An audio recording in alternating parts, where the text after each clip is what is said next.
Assalamualaikum warahmatullahi wabarakatuh. Salam sejahtera buat saudaraku semua dari Sabang sampai Merauke. Kali ini saya akan membahas tentang para wali di klan Ba'alawi ya. Jadi kalau menurut saya, Habib-habib yang oleh Ba'alawi itu disebut sebagai wali, itu menurut saya hanya orang biasa yang diorbitkan oleh Ba'alawi agar diyakini sebagai waliullah, seperti itu. Di antaranya yang pertama adalah Habib Rizik, yang oleh Habib Novel Al-Idrus dikatakan bahwa Habib Rizik adalah waliullah. Nah, ini videonya kita simak dulu ya. Habib Rizik itu Habib wajib kalian cintai, apalagi beliau waliullah, orang soleh, pejuang yang luar biasa. Tinggal modal cinta kok angel teman. Tambah modal melu komentar aneh-aneh, hati-hati, double nerokon. Nah, coba apakah benar Habib Rizik ini adalah seorang waliullah? Mari kita simak doa dari Habib Rizik yang dikatakan oleh Habib Novel Al-Idrus sebagai waliullah. Boleh nyumpain? Nyumpain sekarang saudara. Ayo rame-rame, aminin. Ya Allah, jika ada di antara umat Islam yang ada di Jakarta ini, yang sudah dinasehati ulama, sudah dikasih tahu ulama, agar jangan memilih pemimpin kafir, tapi dia tetap bandel ya Allah, dia tetap ngotot ya Allah, bukan karena dia tidak tahu ya Allah, tapi dia ingin melawan engkau, dia ingin melawan daripada fatwa ulamanya ya Allah. Dia sengaja memilih orang kafir sebagai pemimpin. Dia ingin bikin susah daripada hamba-hambamu ya Allah. Maka bikin susah hidupnya, seretkan rezekinya, jangan berkahi nafkahnya, jangan sembuhkan penyakitnya, biar dapat penyakit yang belum ada obatnya, biar susah jalan hidupnya, biar dipecat dari tempat kerjaannya, biar ditinggal lari bininya, biar lakinya kawin lagi, biar anak-anaknya ngelawan sama dia, biar hidupnya tidak bahagia, nggak dapat anak keturunan yang solihin dan solehat, hidupnya hancur-hancuran, nggak ada berkah, susah tiap hari, sedih tiap hari, gundah gulana tiap hari. Nah, berikutnya ini video lama dari kasus yang dialami oleh Habib Rizik. Kita coba ingat bersama ya. Nanti biar kita bisa mengira-kira apakah kira-kira mungkin seorang Habib Rizik adalah waliullah. Tadi malam itu saya habis gempur Habib, bombardir. Oh, gua hajar bener-bener dia tadi malam. Dari kemarin Kak, minta ampun dia. Oh, saya bilang Habib sudah keterlaluan batas ya. Saya bilang udah kelewatan. Saya cukup sabar ya. Jangan coba-coba mainin saya bilang. Ya, saya sudah punya firasat tidak enak. Saya bilang Habib tidak jelas. Oh, dia kaget kan. Loh, Firza berarti bohong. Firza tidak hapus chat. Oh, tidak, saya hapus, Bib. Saya tidak mau sakit sendiri. Kayak gitu. Ada dia janji mau nikah,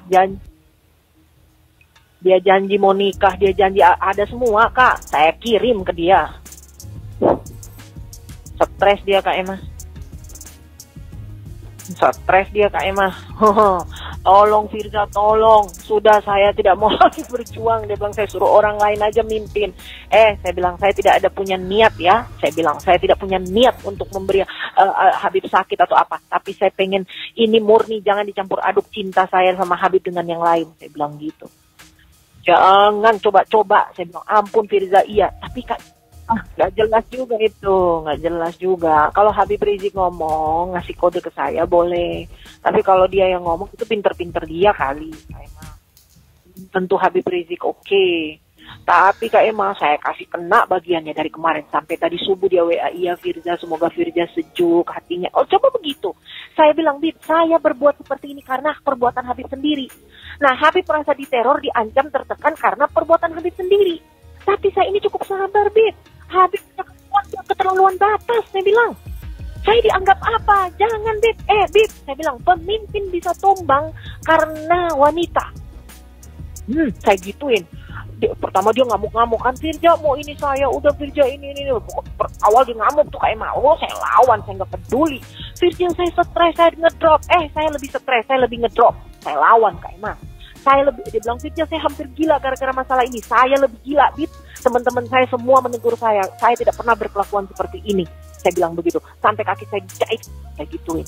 Habib udah kelewatan batas sama saya ya. Perbuatan Habib sudah keterlaluan. Gituin Kak Emma. Jangan dicampur aduk hubungan saya, percintaan saya dengan Habib dengan urusan politik, tata harta. Macam-macam saya ngomong Kak Emma. Ngamuk, saya nggak tahu kenapa masuk jin kali. Ngamuk, iya Kak Emma. Terus saya bilang gini, hei Habib, saya bilang ya, selama ini saya mau tanya sama Habib. Habib kan punya mata. Habib lihat apa yang selama ini saya bawa Ratna dan Ahmad Dhani ke Habib supaya semua jadi baik, semua jadi baik, bersatu. Saya ikut arahan Habib, ikut kegiatan MPI, diklat, pengajian, ini itu ikut. Habib suruh saya, Habib sarankan, iya saya patuh dan taat. Habib suruh saya deketin bidadari satu yang tidak pernah saya lakukan seumur hidup. Saya lakukan, gila. Saya bilang Habib gila, saya gituin. Ngamuk saya Kak Emma. Akhirnya nggak minta ampun, minta maaf, minta ampun, tolong Virya, tolong minta ampun. Sampai dia mau mundur, dia nggak mau lagi mimpin aksi ini Kak Emma. Bayangin. Saya bilang, saya tidak ada niat ya, tidak ada niat menteror, mengancam ataupun menekan. Saya tidak ingin Habib sakit, tapi perbuatan Habib yang buat saya seperti ini. Jangan Habib pikir saya perempuan sembarangan, kayak gitu. Saya bisa teriak. Nah ini ada satu video lagi ya tentang Habib Rizik yang mengatakan bahwa Gus Dur tidak sekedar buta matanya, tapi juga buta mata hatinya. Kita simak dulu ya. Gus Dur kan tidak melihat. Dari mana dia bisa berkeyakinan? Kok orang nggak ngelihat berkeyakinan? Gus Dur itu buta mata juga buta hati. Nah kira-kira dari 3 video tadi tentang pola tingkah dari Habib Rizik, apakah mungkin seorang Habib Rizik adalah memang benar seperti yang dikatakan oleh Habib Novel Al-Idris sebagai waliullah? Tentu kita jika menggunakan akal sehat kita, dan sedikitnya kita juga tahu ciri-ciri waliullah itu seperti apa yang ada dalam Al-Quran. Tentu seorang sosok Habib Rizik ini sama sekali tidak mirip sedikit pun dengan apa yang dikatakan waliullah ya. Justru sebaliknya, ini pola tingkah dari atau tabiat dari Habib Rizik ini sangat bertentangan dari ciri-ciri waliullah yang ada di dalam Al-Quran ya. Berikutnya ada lagi ini tentang Wan Sehan yang diorbitkan oleh Mbak Alawi sebagai wali Majdub atau wali jadab gitu ya. Nah seperti apakah Wan Sehan? Mari kita simak videonya bersama-sama.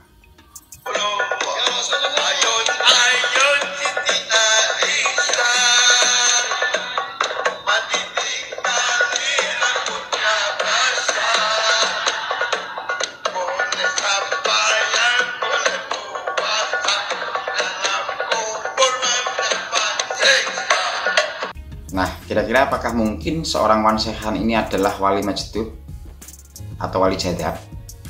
Ataukah Wan Sehan ini benar-benar seorang gila atau ODGJ?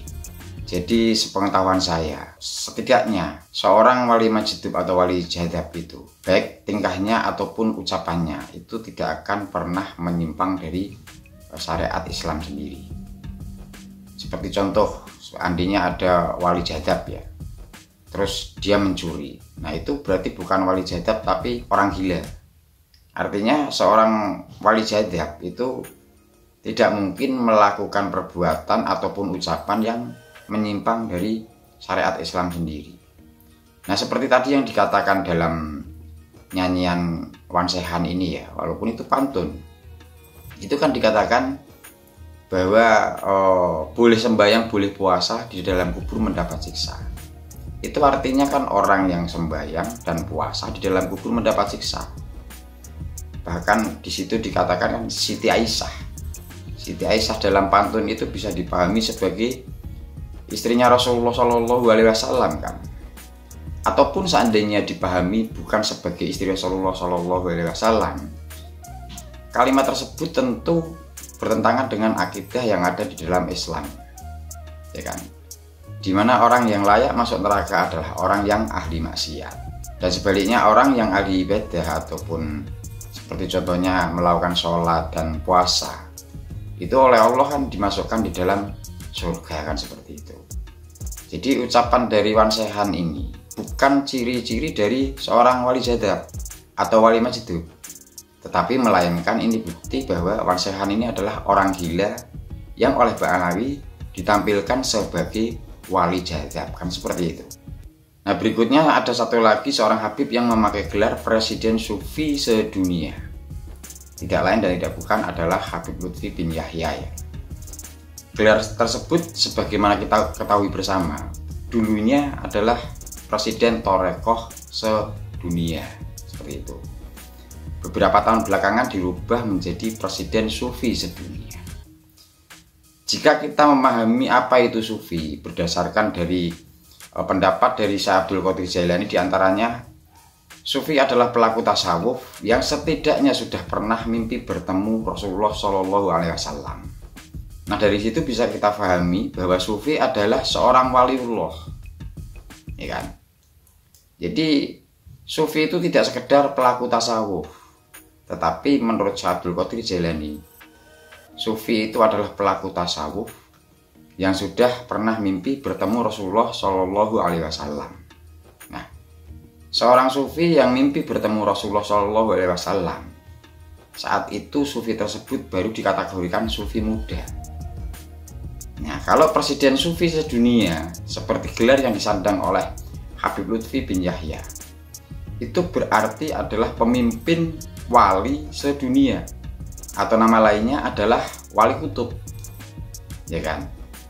Ini suatu hal yang sangat aneh atau apa ya, sangat tidak lazim.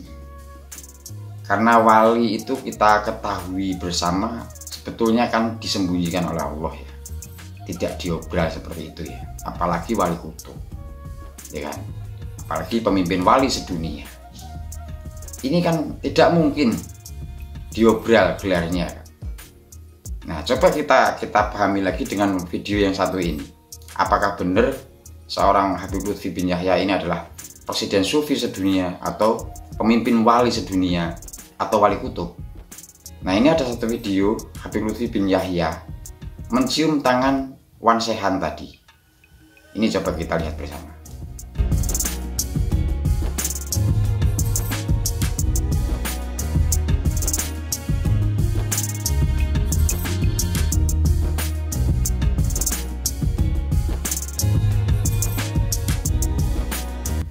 Nah, coba sekarang kalau kita melihat seorang Habib Lutfi bin Yahya yang memakai gelar Presiden Sufi sedunia atau pemimpin wali sedunia, ya kan, berarti kan wali tertinggi di dunia. Sekarang mencium tangannya Wan Sehan yang diorbitkan oleh Mbak Alawi sebagai wali jadzab atau wali majdu. Lalu sebetulnya derajat kewaliannya lebih tinggi mana? Apakah wali jadzab itu menurut Mbak Alawi lebih tinggi derajatnya dibandingkan pemimpin wali sedunia atau wali kutub? Ya kan? Ini kan sangat-sangat salah kaprah. Nah, ini menunjukkan bahwa apa yang mereka lakukan ini adalah skenario yang ngawur ya, yang sama sekali tidak berdasarkan kaidah-kaidah yang ada di dalam Islam itu sendiri. Nah, mudah-mudahan video ini bisa bermanfaat terutama untuk para muhibbin ya, yang masih taklid buta kepada Mbak Alawi dikarenakan sudah terlanjur termakan doktrin yang menyesatkan selama ini. Kurang lebihnya seperti itu dulu. Wabillahi taufiq wal hidayah. Wassalamualaikum warahmatullahi wabarakatuh. Salam sejahtera buat saudaraku semua. Salam Bhinneka Tunggal Ika. Merdeka.